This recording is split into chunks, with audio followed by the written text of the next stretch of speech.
누구든지 등불을 켜서 움속에나 말 아래에 두지 아니하고 등경 위에 두나니 이는 들어가는 자로 그 빛을 보게 하려 함이라. 내 몸의 등불은 눈이라. 내 눈이 성하면 온몸이 밝을 것이요 만일 나쁘면 내 몸도 어두우리라.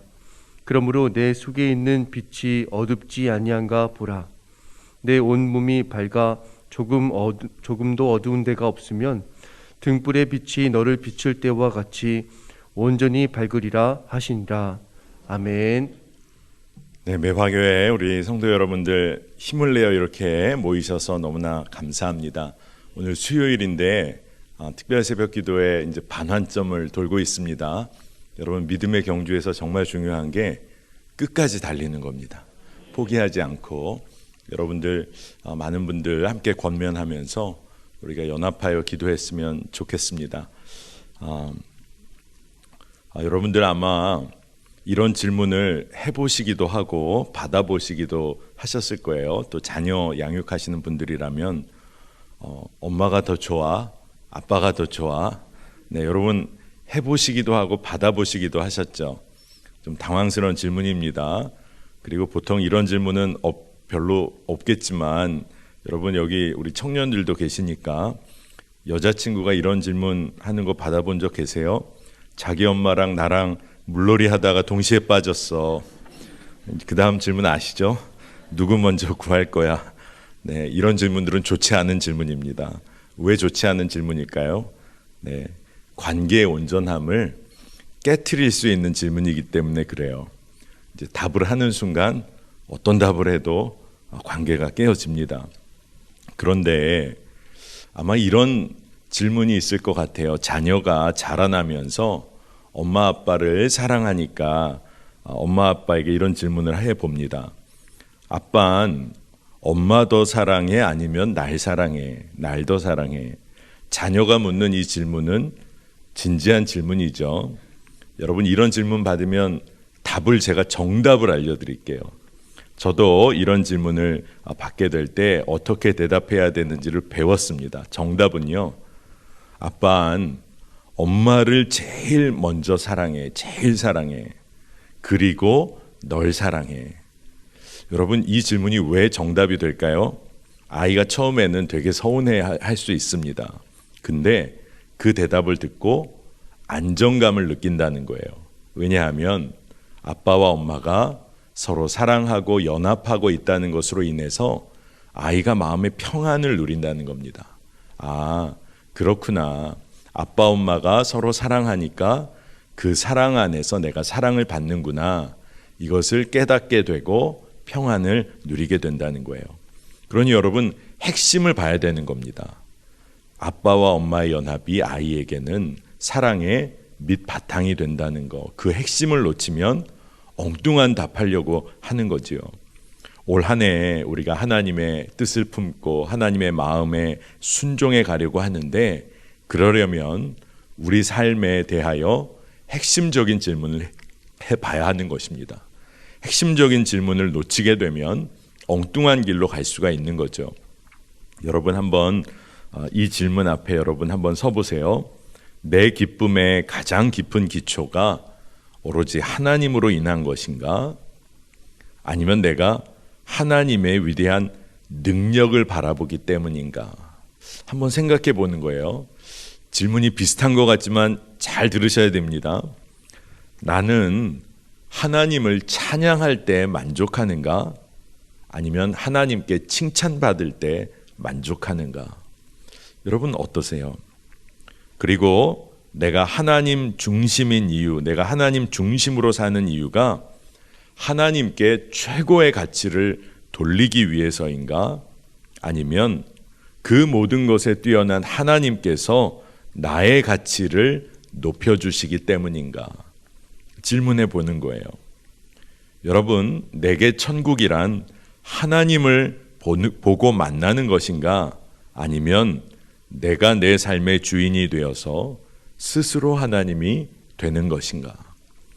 우리가 믿음 생활 열심히 할 수 있어요. 그런데 그 모든 신앙생활의 초점이 하나님께로 가고 있는지 나의 삶에 초점이 맞춰지고 있는지 여러분 우리가 점검해 봐야겠습니다. 하나님을 믿는다는 겉모습을 잘 갖추어 가면서도 내 삶의 주인이 끝까지 나라고 주장하고 싶은 우리의 모습이 있어요. 그래서 오늘 말씀을 통해서 이것을 점검해 가면 좋겠습니다. 하나님께서는요, 우리를, 하나님의 자녀를 사랑하시기에 우리를 최고의 가치로 삼으시지 않습니다. 이 말이 좀 이상하죠.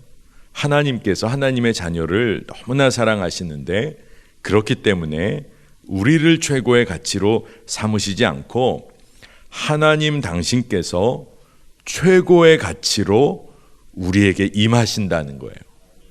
여러분 이것을 놓치면 안 됩니다. 그렇기 때문에 우리가 하나님께 초점을 맞추고 살아야 하는 거예요. 이 삶이야말로 참 빛 가운데 거하며 사는 삶이 되는 겁니다. 갈라디아 교회에 여러분 갈라디아서를 읽다 보면 갈라디아 교회에 한 가지 사건이 있었다는 것을 압니다.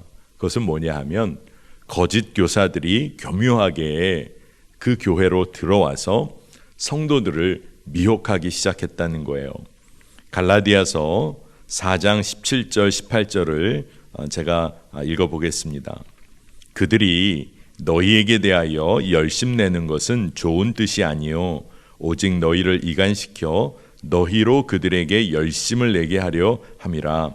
좋은 일에 대하여 열심으로 사모함을 받음은 내가 너희를 대하였을 때뿐 아니라 언제든지 좋으니라. 아멘.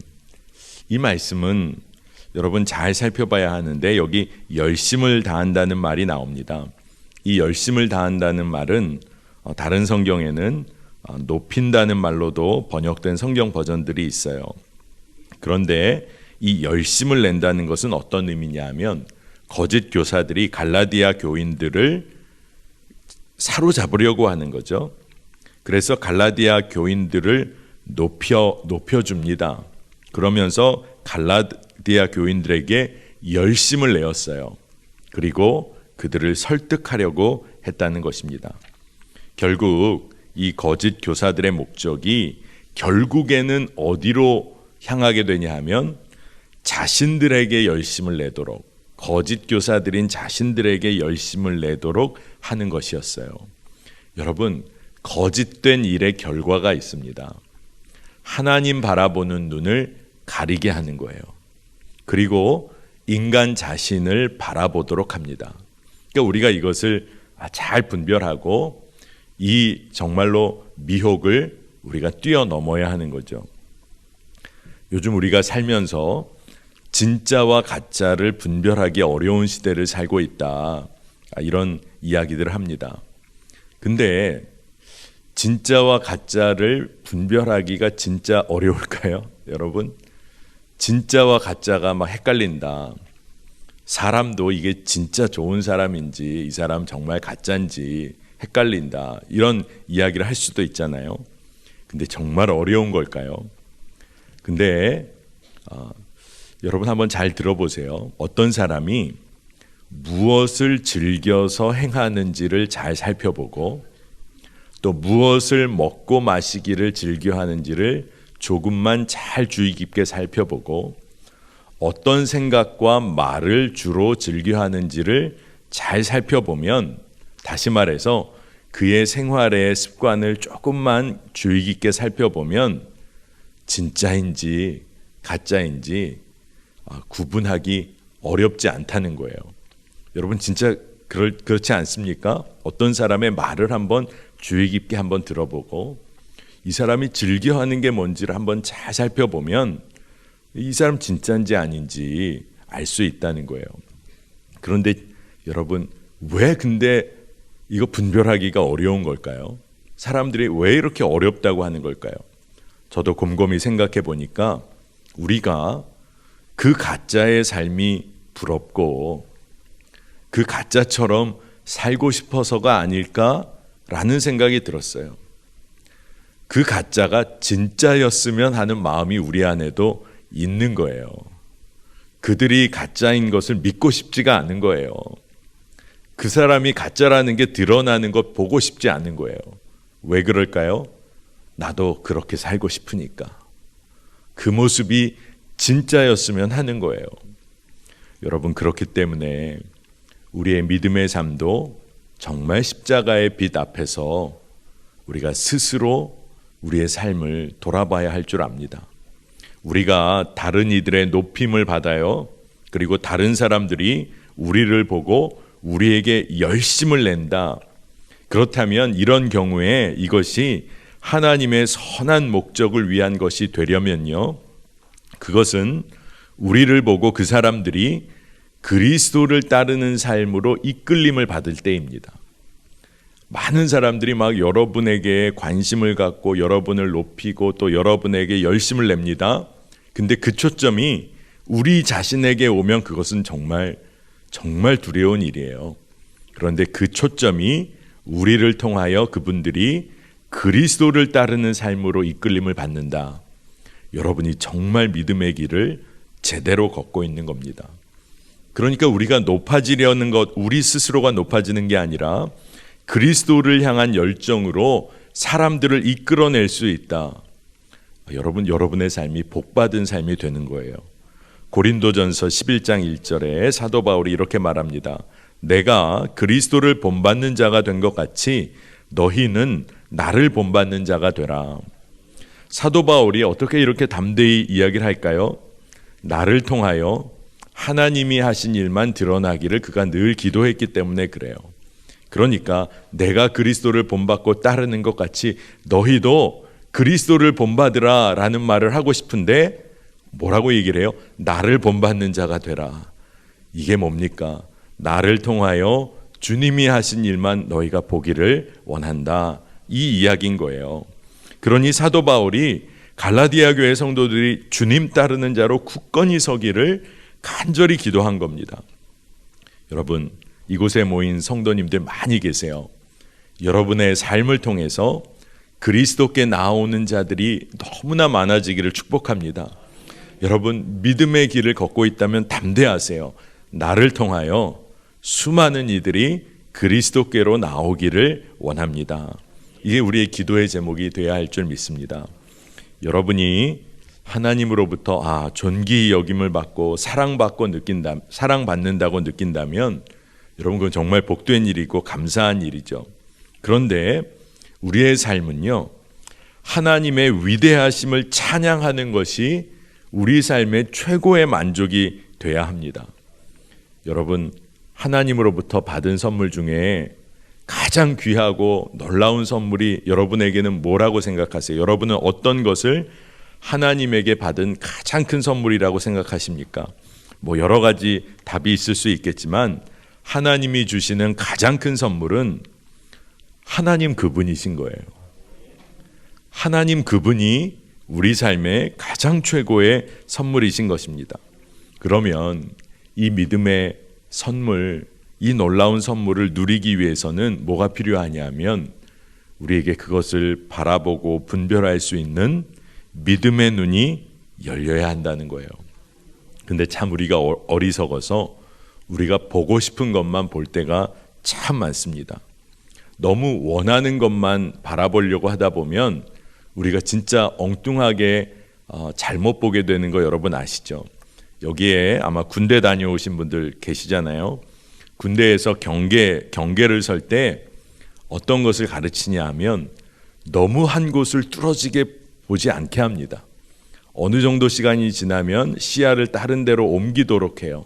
그리고 너무 작은 부분만 뚫어지게 보는 게 아니라 산을 바라본다면 전체를 보고 시야를 자꾸 옮겨가도록 이야기를 하며 가르쳐 줍니다. 왜냐하면 너무 한 곳만 바라보며 경계하다가는 잘못 판단할 수가 있다는 거예요.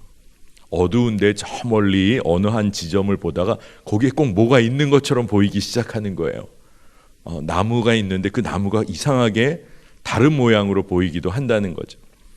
여러분, 우리가 정말 보고 싶은 것만 보는 어리석은 삶을 살 때가 있어요. 그렇기 때문에 우리가 예수 그리스도를 온전히 바라보는 삶을 매일매일 훈련하고 그 삶을 누려야 하는 것입니다. 그런데 진짜 핵심은 여러분이 예수님을 바라보기 원하시느냐는 거예요. 예수님을 깊이 바라보며 그분을 따르기를 원하느냐라는 겁니다. 오늘 누가복음에는 예수님께서 두 가지 등불에 관해서 말씀을 해주세요. 여기에 대해서 오늘 또 우리가 좀 살펴보면 좋겠습니다. 33절 말씀입니다. 누구든지 등불을 켜서 움속에나 말 아래에 두지 않고 등경 위에 두나니 이는 들어가는 자로 그 빛을 보게 하려 함이라. 첫 번째 빛은 예수 그리스도 바로 그분이세요. 솔로몬의 지혜보다 크고 요나보다 큰 분, 참 등불이신 분, 참 빛이신 분, 바로 예수 그리스도. 이분이 세상의 빛으로 우리에게 오셨어요. 근데 요한복음 1장을 보면 세상 사람들이 그를 알아보지 못하고 영접하지 아니하였다. 그러니까 참 빛이 계신데도 그 빛을 거절하고 거부할 수 있다는 게 참 비극인 것이죠. 그런데 우리는 빛 가운데 거하면서 빛이신 예수 그리스도를 드러내는 삶으로 우리가 부름받은 거예요.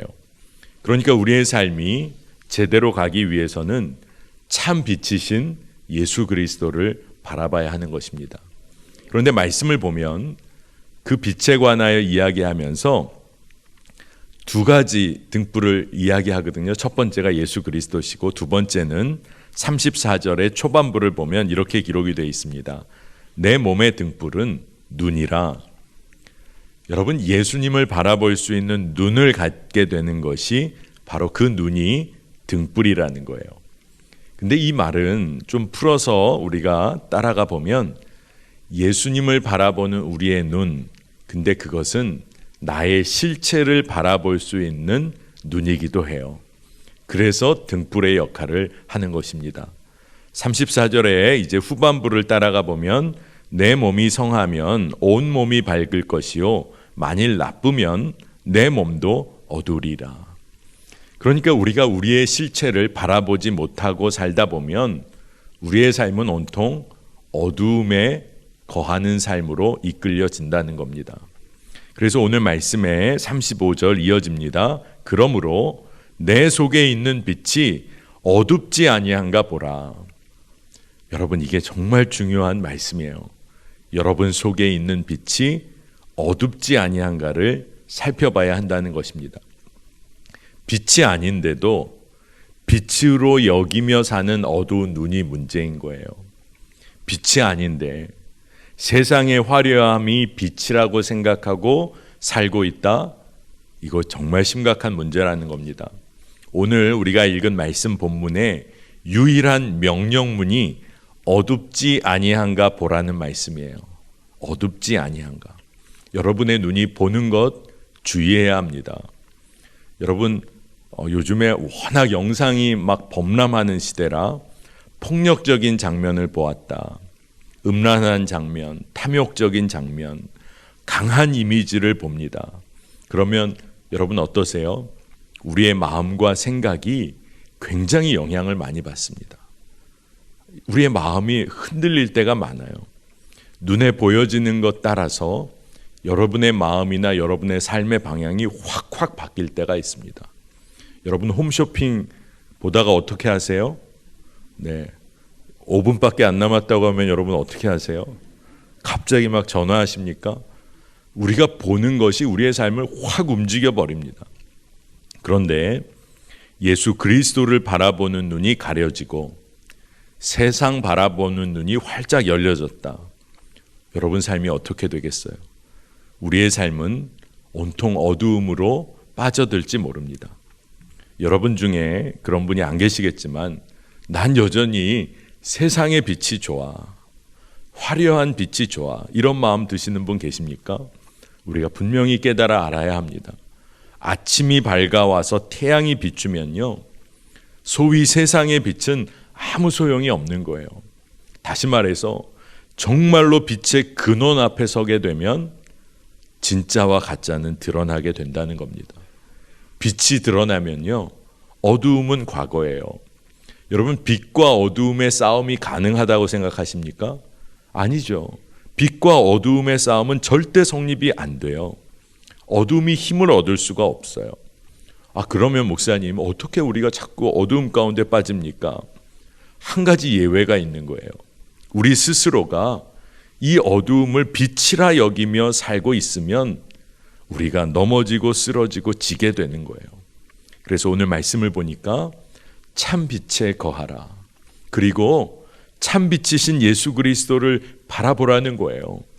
그리고 믿음의 눈을 들어서 우리 자신이 어두움에 빠져 있는 것은 아닌지를 살펴야 한다는 것입니다. 여러분, 그래서 우리가 예수 그리스도께 우리의 삶을 완전히 열어서 드려야 하는 거예요. 생명의 빛이신 예수 그리스도께 우리를 완전히 드리면 우리의 삶이 빛으로 온전해지고 빛을 드러내는 삶을 살게 됩니다. 36절 말씀을 보니까 내 온몸이 밝아 조금 더 어두운 데가 없으면 등불의 빛이 너를 비출 때와 같이 온전히 밝으리라. 우리의 삶이 주 예수 그리스도로 말미암아 어둠에 거하지 않고 빛 가운데 거하면서 빛을 드러내는 삶으로 살게 된다는 겁니다. 그런데 여러분 근데 그 삶을 어떻게 사는 거지? 아마 그런 마음이 드실 거예요. 그래서 오늘 여러분에게 그 말씀 함께 나누려고 합니다. 여러분, 우리가 어떻게 우리의 삶을 주께 온전히 내어드리고 생명의 빛을 드러낼 수 있을까요? 첫 번째가 여러분, 우리가 정말 연약한 질그릇이라는 것을 인정해야 합니다. 사도 바울이 우리가 질그릇이다 이렇게 이야기를 했거든요. 질그릇이라는 것을 인정하기가 싫어서 그렇지 우리가 질그릇이라고 인정하는 순간 우리의 삶은 완전히 달라져요. 그런데 많은 경우가 세상에서 우리가 내가 참 멋진 그릇이지, 멋진 황금 그릇이지 인정받기 원하는 거예요. 그래서 겉으로 모든 건 내세우고 세상 사람들이 인정받기 위해서 달려갑니다. 그런데 성경은 뭐라고 얘기하냐 하면 우리가 깨어지기 쉬운 질그릇이다. 보잘것없는 질그릇이다. 이것을 인정해야 한다는 거예요. 그런데 질그릇이라는 것을 인정한다는 것은 어떤 의미일까? 이제 두 번째입니다. 우리가 너무나도 부족한데 참 놀라운 것, 내 안에 귀하신 보배 예수 그리스도의 생명이 있다. 이것을 이제 깨닫게 되는 거예요. 그래서 고백하게 되는 겁니다. 나의 능력이 나에게 있는 것 아니라 주님께 있습니다. 이 단계로 넘어가게 된다는 거예요. 고린도후서 4장 7절에 이는 심히 큰 능력은 하나님께 있고 우리에게 있지 아니함을 알게 하려 함이라. 아멘입니다. 그러니까 사도 바울이 우리는 질그릇입니다 라고 말하고 이어서 이야기하는 거예요. 우리의 큰 능력 하나님께 있는 거야. 우리에게 있는 거 아니야. 능력의 원천이신 주님을 바라봐야 한다라고 말하고 있는 겁니다. 여러분, 너무나도 당연한 일이지만 우리가 주님을 바라본다는 것은 주님께 여쭙는다는 거예요. 내 안에 계신 성령님께 내가 가야 할 길을 매 순간 여쭈며 행하며 산다는 것을 말하는 겁니다. 여러분, 겉만 번지르르하게 가꾸다 보면요, 주님, 내 안에 계신 보배 예수 그리스도의 생명의 빛을 드러낼 수가 없어요. 우리가 질그릇이니까 쓰임받다가 깨어지고 갈라지고 상처가 납니다. 그런데 어떻게 하죠? 우리가 대부분 세상 살면서 그거 가리고 싶어서 덕지덕지 떡칠을 합니다. 근데 떡칠을 할 때 좀 잘 보이고 싶으니까 황금빛 떡칠을 해요. 여러분, 얼마나 보기 싫은지 아시죠? 떡칠하고. 그런데 내 질그릇, 내 삶 질그릇과 같이 연약해서 깨어지고 갈라진 틈을 다 인정하고 나니까 그 틈을 통해서 예수 그리스도의 그 보배로운 빛이 새어나오기 시작하는 거예요. 연약해 보였는데 그 질그릇이 환하게 밝혀지는 겁니다. 내 능력은 하나님께 있지 않고 하나님께 있고 우리에게 나에게 있지 않다. 이것을 믿음으로 선포하게 되는 것입니다.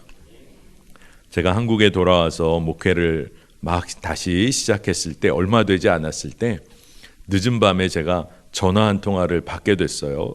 이 시간에 웬 전화지? 근데 그 당시에 제가 섬기던 교회 담임 목사님이 유기성 목사님이셨는데 밤늦게 집에서 어떻게 문을 이렇게 여시는데 뭐가 좀 잘못돼서 발가락 발등 부위가 찢겨지신 거예요. 그래서 급하게 밤에 응급실에서 응급처치로 이렇게 상당 부분을 꿰매셨다는 겁니다. 그래서 그 전화를 밤에 받았는데 이제 핵심은 뭐냐 하면 내일 오전에 외부 집회에 말씀을 전하기로 약속이 돼 있었는데 어려울 것 같아서 지금 막 다치셨으니까 사모님이 담임 목사님이 나에게 한번 전화를 해서 갈 수 있는지를 물어보시려고 전화를 주신 거예요.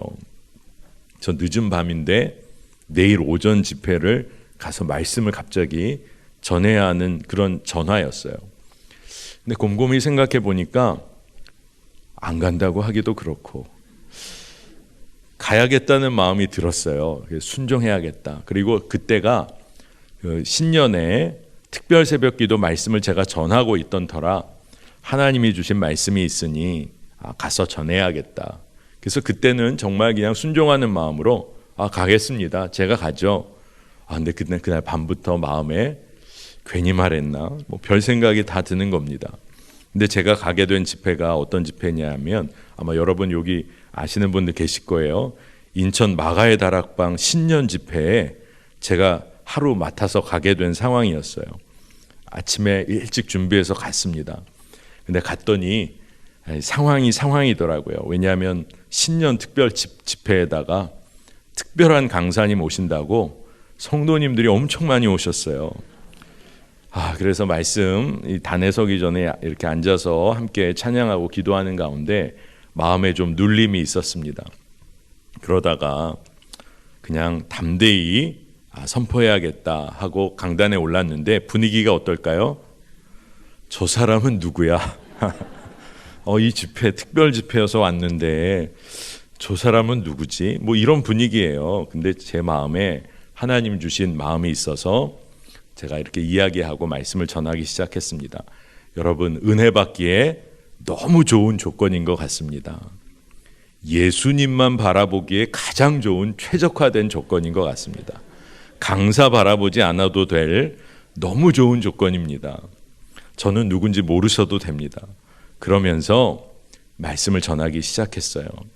말씀 가운데 주님이 은혜를 주시고 뜨겁게 기도했던 그런 기억이 납니다. 여러분, 그저 연약함을 그대로 인정하고 나면, 주님께 완전히 맡기고 나면 하나님이 이끄세요. 그리고 사도 바울의 고백처럼 우리의 능력은 하나님께 있는 것이지 나에게 있는 게 아니잖아요. 그러니 우리가 해야 될 일이 딱 한 가지 주님 앞에서 나의 깨어짐을 인정하는 거예요. 그러면 우리가 어려움 가운데 고난 가운데 있을지라도 낙심하고 포기할 그런 상황에 있을지라도 주님께서 주의 빛을 드러내시며 우리를 승리의 길로 이끄시는 거예요. 왜 이런 삶을 살 수밖에 없냐? 하나님께서 우리를 창조하실 때 주님을 드러내고 그리고 남을 섬기고 사랑하도록 우리를 창조하신 거예요. 그러니까 창조의 이유가 분명한데 엉뚱하게 살려고 하니까 삶이 꼬이고 낙심되고 어려운 거예요. 고린도후서 4장 10절 11절에 우리가 항상 예수의 죽음을 몸에 짊어짐은 예수의 생명이 또한 우리 몸에 나타나게 하려 함이라. 우리 살아있는 자가 항상 예수를 위하여 죽음에 넘겨짐은 예수의 생명이 또한 우리의 죽을 육체에 나타나게 하려 함이라. 아멘입니다. 이 앞에 써 있잖아요. 예수 생명으로 충만한 삶. 이게 우리의 삶의 목적이고 우리가 가야 할 길이에요. 그런데 우리는 늘 내가 쓰러진 것 같고 내가 넘어진 것 같아서 그게 참 아쉬운 거죠. 근데 말씀은 나의 옛자가 십자가에서 죽고 우리는 예수 생명으로 충만한 삶으로 부름받았다. 이게 놀라운 삶이라는 것입니다. 이 삶이야말로 우리가 참 빛에 거하면서 참 빛을 드러내는 삶으로 사는 거예요. 여러분, 그러니 오늘 우리 빛이신 주님을 우리가 함께 바라보기를 원합니다. 또 그분께 여쭙고 말씀대로 순종하는 거예요. 그리고 우리의 믿음의 눈이 활짝 열리기를 여러분 오늘 함께 기도하면 좋겠어요. 우리는 늘 연약해서 깨어지기 쉽습니다. 깨어지는 게 정상이에요. 근데 문제는 우리가 깨어질 때 주님을 의지하는 거예요. 그리고 그 깨어짐을 인정할 때 참 빛이 그 틈으로 드러나게 되는 거예요. 그러니까 여러분, 연약하고 깨어진 삶 하나님 앞에서 인정하십시다. 그런데 우리가 그렇기 때문에 주님만 의지하는 거예요. 그리고 담을 뛰어넘는 겁니다. 생명의 빛을 발하시는 그분께서 그 빛으로 우리를 이끌어 가세요. 두려워하지 마세요. 우리의 연약함이 드러날 때 두려워할 일이 아니라 주님, 제가 주님만 의지합니다. 이게 우리가 가야 할 길인 줄로 믿습니다. 여러분, 이 믿음 가지고 오늘도 우리가 함께 기도하면서 깊은 기도로 나아가면 좋겠습니다.